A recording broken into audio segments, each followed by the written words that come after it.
চিন্তা এবং চিতা, এই দুটো জিনিসের কাজ কি? জ্বালানো। চিতা কাকে জ্বালায়? মৃত শরীরকে জ্বালায়। আর চিন্তা কাকে জ্বালায়? জীবন্ত শরীরকে জ্বালায়।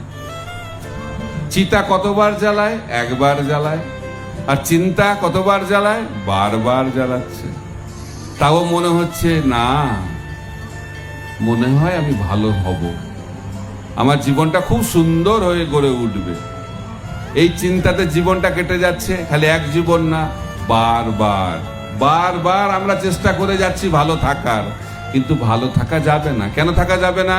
ভগবান গীতাতে বলেছেন এই জগৎটা হচ্ছে দুঃখের জগৎ। অনেকে প্রশ্ন করে কেন দুঃখ পায়? আর এই জগতে দুঃখ পাওয়ার জন্য তো জগৎটা তৈরি করা হয়েছে। কেন এই জগৎটা দুঃখের জগৎ? কারণ এই জগৎটা হচ্ছে অশাশ্বতম, এই জগৎ হচ্ছে অনিত্য। কোনো কিছু এখানে স্থায়ী নয়।